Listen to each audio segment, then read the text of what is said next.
오늘의 사연 시작합니다. 이제 막 결혼한 지 6개월이 지나간 33살 여자입니다. 주위에 시자만 들어가도 부들부들 떠는 사람들이 많아서 어느 정도 마음의 준비는 했지만 이 정도일 줄은 상상도 못했네요. 며느리를 인간적으로 존중해주고 아껴주는 시어머니들도 참 많다고 하던데 왜 하필 저한테는 이런 시어머니가 걸렸을까요? 저희 친정 부모님은 매사에 금검절약이 몸에 밴 분들입니다. 불필요한 전기불이 켜져 있는 걸 절대 지나치는 법이 없죠. 거기다 세수하거나 샤워를 할 때 물을 그냥 틀어놓고 있으면 물 귀한 줄 모른다며 야단을 치시곤 했는데 음식만큼은 예외였어요. 항상 좋은 음식이 있으면 주변 사람들에게 권하고 나누기를 보람으로 아셨거든요. 아빠와 엄마는 제가 초등학교 들어갈 때까지만 해도 맞벌이를 하셨는데 엄마가 건강이 안 좋아지는 바람에 회사를 그만두시고 빵집을 오픈하셨어요.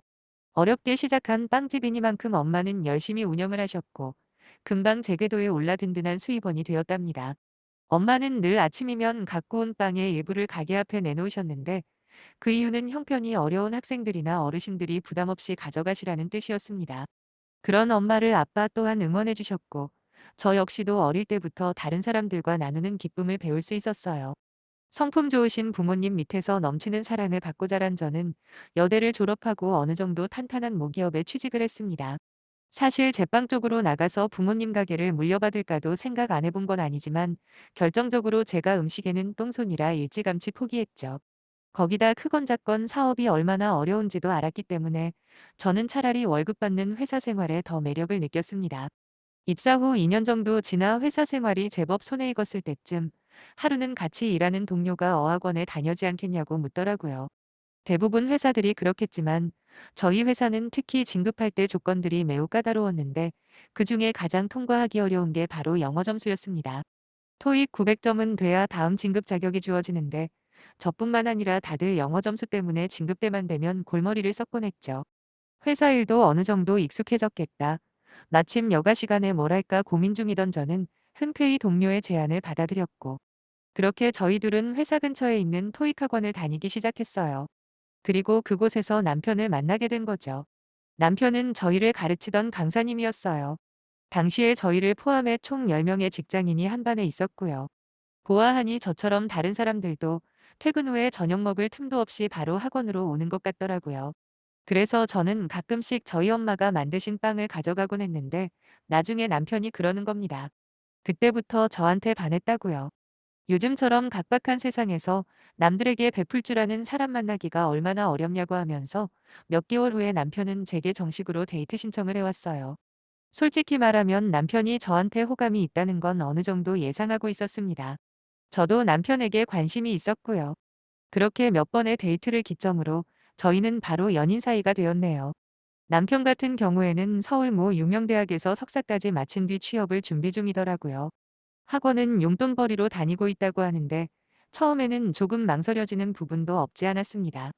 왜냐하면 저는 직장인이 된 지 3년 차에 접어드는 중이었던 반면에 남편은 아직도 취업준비생이라는 현실이 마음에 걸렸거든요. 하지만 1년 만에 남편은 보란듯이 대기업 연구소에 취직을 했고 저 역시도 그 즈음에 학원을 다닌 보람이 있었는지 대리로 승진을 했고요. 30을 넘긴 상태에서 직장까지 확실하게 잡은 남편은 슬슬 결혼 이야기를 꺼내더라고요. 저는 결혼에 대한 생각이 없었기에 처음에는 좀 당황스러웠는데 남편이 강하게 밀어붙이는 바람에 얼떨결에 분위기에 휩쓸렸던 것 같아요. 그렇게 사귄 지 1년 만에 전 남편의 부모님을 만나게 되었네요. 4대 독자인 남편에 대한 시어머니의 사랑은 실로 엄청났습니다. 물론 자기 자식 안 이쁜 부모가 어디 있겠어요? 하지만 시어머니는 그걸 감안한다고 해도 심하긴 심했어요. 처음 인사를 간 날 시어머니는 저에 대해서 궁금한 건 하나도 없어 보이더군요. 그저 저와 남편이 평소에 어떤 식으로 데이트를 하는지에만 관심을 보이셨죠. 특히 먹는 거에 대해 유달리 궁금해하셨습니다. 어디서 뭘 먹고 다니냐가 엄청 궁금하신 모양이었는데 저는 다른 연인들처럼 기념일에는 조금 좋은 곳도 가지만 주로 회사 근처 식당에서 밥을 먹고 난다고 대답을 했어요. 실제로도 그게 사실이거든요. 그러자 시어머니가 굉장히 못마땅하신 듯 한숨을 쉬시곤 저에게 그렇게 먹이지 말라고 딱 잘라 말하시길래 그게 무슨 말씀인지 여쭤봤죠. 시어머니의 말뜻은 이랬어요. 남자가 자고로 밖에서 기안 죽고 사회생활하려면 집밥을 먹어야 하는 법이라면서 식당 밥은 영양가도 없고 몸에 안 좋은 건 둘째치고 일단 남자 자존심을 세워주지 못한다는 겁니다. 그러면서 너 우리 아들이랑 결혼하면 밥은 절대 사서 먹지 말고 집에서 해 먹이라고 엄포를 놓으시더라고요. 그러면서 지금까지 자기는 삼시세끼 웬만하면 다 집에서 내 손으로 따뜻한 밥 지어 먹였다고. 그것도 항상 좋은 재료에 사랑을 담아 몸에 좋은 것만 해줘서 이렇게 멋지고 훌륭하게 키워놓은 거 안 보이냐는데 이건 아들 사랑이 과해도 너무 과하다 싶었네요. 첫 만남부터 이런 억지를 듣다 보니 속도 상하고 이해도 안 되었죠.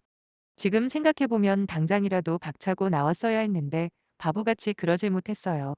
그때만 해도 그냥 아들 사랑이 유별난 시어머니구나 정도로만 생각했지 헤어진다거나 파혼까지 할 엄두를 못 냈거든요.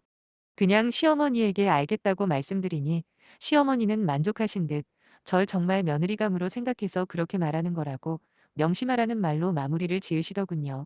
그런 시어머니를 말렸어야 하는 남편도 별말 없이 듣고만 있었는데 지금 이 글을 쓰면서 그때를 다시 떠올리니까 정말 열불이 나네요. 당연히 인사를 드리고 집으로 돌아오는 길에 남편에게 말했습니다. 오늘 기분이 너무 안 좋았다고 말이죠.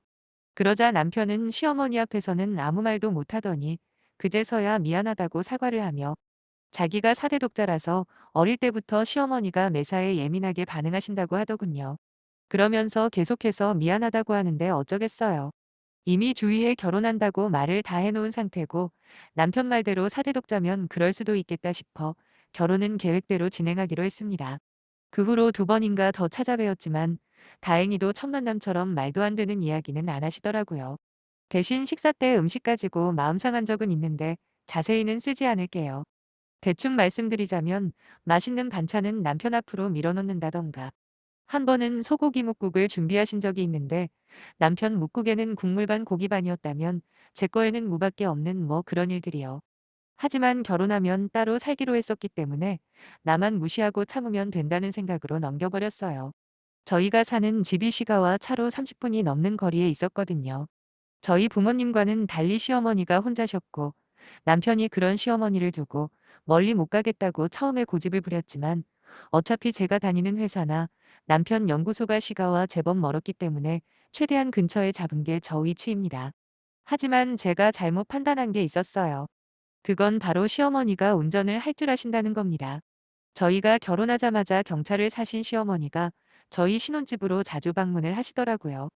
예상하지 못한 상황에 짜증이 난 저는 남편에게 시어머니가 너무 자주 오는 거 아니냐. 따로 좀 말씀드리라고 해도 소용없더라고요. 오히려 남편은 우리가 아이를 낳으면 시어머니가 봐주실 수도 있으니 더 좋은 거 아니냐고. 장모님은 빵집 일이 바쁘시니까 어차피 우리 애 봐주는 건 힘들 거다. 그러면 오히려 자기 어머니밖에 더 있냐면서 적반하장식으로 나오는데 할 말이 없더군요. 처음엔 일주일에 한 번 정도 오시다가 점점 그 횟수가 늘어나더라고요. 저희 집에 오시는 이유는 딱 하나예요. 바로 남편이 먹을 음식을 해다 나르기 위함이었죠.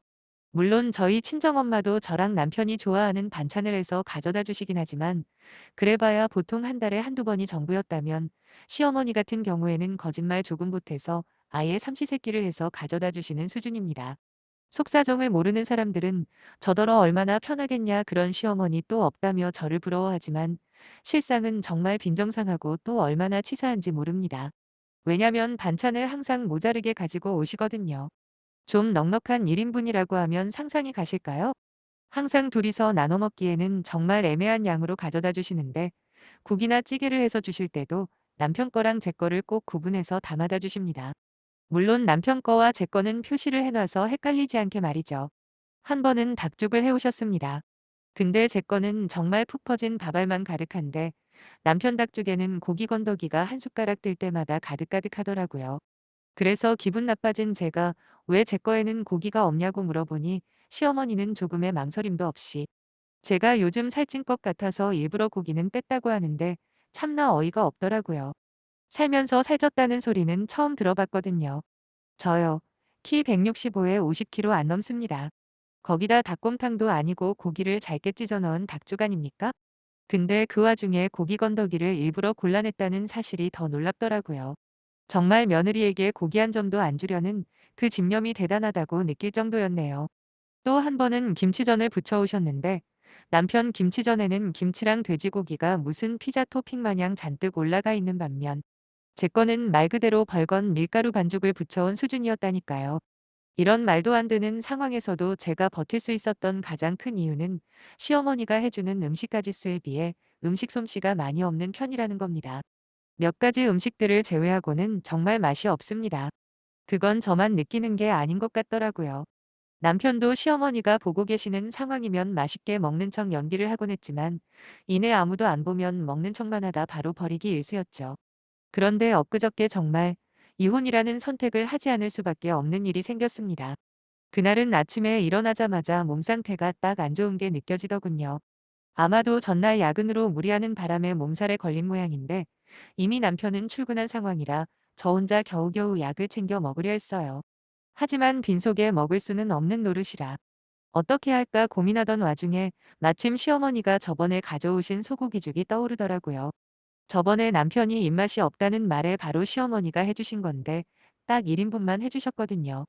그런데 남편이 한 입 먹어보더니 도저히 맛이 없어 못 먹겠다면서 버리려고 하길래 제가 아깝다고 얼려놓은 거였죠. 대충 데펴서 먹고 쉬려고 식탁에 꺼내놨는데 그때 삐비빅 현관문이 열리는 소리가 들리는 겁니다. 이 시간에 누구지 싶어 나가보니 시어머니더라고요. 시어머니가 비밀번호를 알고 계신 것도 그날 처음 알았네요. 아무튼 어쩐 일로 오셨냐 물으니 우리 아들 주려고 공국을 끓여왔다 하시며 부엌으로 성큼성큼 향하시는데 식탁에 놓인 소고기죽을 보자마자 네가 이걸 왜 먹냐? 너 설마 남편 거 뺏어 먹고 사니? 아니 훔쳐먹을 게 없어서 내 아들 걸 훔쳐먹어? 라고 하시는 겁니다. 가뜩이나 몸도 안 좋은데 택도 아닌 걸로 시비를 거는 시어머니에게 갑자기 화가 나더라고요. 동시에 서럽기도 하고요. 그래서 남편이 버리려는 거 아까워서 얼려뒀던 거라고 오늘 몸이 너무 안 좋길래 먹으려고 했다고 따지듯이 대답을 했습니다. 그러자 시어머니는 혼자서 혀를 끌끌 차시는 게 아니겠어요? 그리곤 곰탕을 식탁에 올려놓으시면서 아침 저녁으로 덜어서 먹이라고 하는데 그날따라 이상하게 화를 주체할 수가 없더라고요. 그래서 저도 모르게 큰 소리로 제가 어머니 아들 밥 차려주는 사람이에요? 사람이 아프다는데 어디가 아프냐? 병원에는 다녀왔냐? 뭐 이런 말도 못하세요? 정말 너무하시네요라고 해버렸습니다. 그러자 시어머니는 잠깐 당황하시더니 벼랑간 제 뺨을 내려치시는 거예요. 그때 제대로 깨달았죠. 내가 시어머니한테 어떤 사람이라는 걸요. 저라는 존재는 잘못된 게 있어도 따지거나 항변조차 하면 안 되는 사람이었던 겁니다. 뺨을 때린 걸로도 부족했는지 별의별 막말을 쏟아내시는 시어머니를 보고 있자니 인내심의 한계가 오더라고요. 전 곧바로 시어머니가 가지고 오신 곰탕을 엎어버렸고 그대로 시어머니한테 머리를 들이밀며 더 때려보시라고 우리 부모님도 한 번 안 때린 나를 당신이 무슨 자격으로 손찌검을 하냐 달려들었습니다.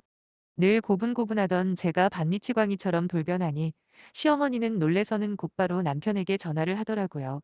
전 터질 것 같던 눈물을 겨우 참으며 주섬주섬 짐을 싸고 있었는데 얼마가 지났을까 헐레벌떡 남편이 들어오는 게 보였죠. 솔직히 무조건 제 편을 들어주는 것까지 기대한 건 아니지만 최소한 무슨 일이냐고 물어볼 줄은 알았습니다.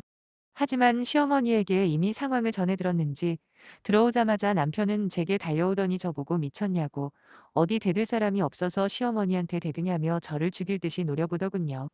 너무 놀라 저도 모르게 뒷걸음질을 쳤는데 남편이 저를 때릴 듯이 제스처를 취하면서 당장 시어머니한테 사과하지 못하겠냐고 윽박을 지르며 빠르게 제게 다가오는 겁니다. 너무 무서웠어요. 금방이라도 절 어떻게 해버릴 기세였거든요. 그 순간 남편이 아까 제가 쏟아버린 곰탕을 밟더니 그대로 공중으로 몸이 떠오르다가 이내 쿵 하는 소리와 함께 바닥으로 떨어져 버렸습니다. 얼마나 제대로 미끄러졌는지 앓는 소리만 내며 아예 일어나지도 못하더라고요. 병원으로 실려간 남편은 발목 인대가 찢어져 전치 3주의 부상을 입고 병원에 입원해 있는 상태고 그 와중에 시어머니는 저를 고소한 애만에 난리더라고요. 저는 할 테면 해보라고 했습니다. 지 혼자 지랄발광을 하다가 넘어진 걸 제가 왜 책임을 집니까? 남편은 그래도 정신 못 차리고 지금이라도 시어머니한테 잘못했다 용서를 빌라고 하길래 저는 바로 이혼 서류 들이밀었습니다. 그제야 남편은 정신이 드는지 시어머니가 매번 음식도 해다 주시고 우리한테 이렇게 잘해주시는데 자식된 도리로 제가 참아야 하는 게 맞는 거 아니냐 하더군요. 웃기는 소리 하지 말라고 했습니다. 나를 자식이 아니라 최소한 며느리로만 생각했어도 나한테 그렇게는 못한다. 그리고 시어머니도 문제지만 네가 더 문제라고 했어요. 중간 역할까지는 바라지도 않는다고. 하지만 갈등이 생겼을 땐 최소한 양쪽 이야기를 들어봐야 하는 거 아니냐. 그런데 넌 니네 엄마 말만 듣고 나한테 폭력을 쓰려고 했고, 그것만으로도 너와 살 이유는 하등 없다고 했습니다. 남편은 꿀먹은 벙어리 마냥 아무 말도 못하더군요. 몇 시간 뒤에 미안하다고 시어머니한테도 자기가 알아듣게 확실하게 이야기할 테니까 이혼 결정만은 거둬달라고 하는데, 이혼하려는 제 결심은 흔들리지가 않네요. 친정 부모님도 제가 이혼한다는 소식에 처음에는 참으라고 하시다가 제가 자초지종을 쭉 설명하니 뭐 그런 인간이 다 있냐고 하루빨리 이혼하라고 말을 바꾸셨어요. 현재 이혼 서류는 접수해 놓은 상태고요. 친정에서 출퇴근하며 지내고 있습니다. 시어머니는 남편 병간호가 힘드신지 괜히 전화도 하고 문자로 병원에 한번 왔으면 하는 뜻을 내비치는데 제가 미쳤습니까? 저한테 해코지하려다가 다친 놈 병문안을 가게요? 그래서 시어머니한테 답장으로 이렇게 보냈습니다. 평생 그렇게 소중한 사대 독자, 새끼밥 하루도 빠짐없이 꼬박꼬박 해먹이며 뒤치다꺼리 잘하시라고요. 그리고 괜히 다른 여자 또 괴롭히지 말고 오래오래 아들 끼고 둘이서만 행복하게 지내시라고 했습니다. 진짜 제 결혼 생활이 이런 식으로 허무하게 끝날 줄은 몰랐는데 늦었다고 생각할 때가 가장 빠른 때라고 하잖아요.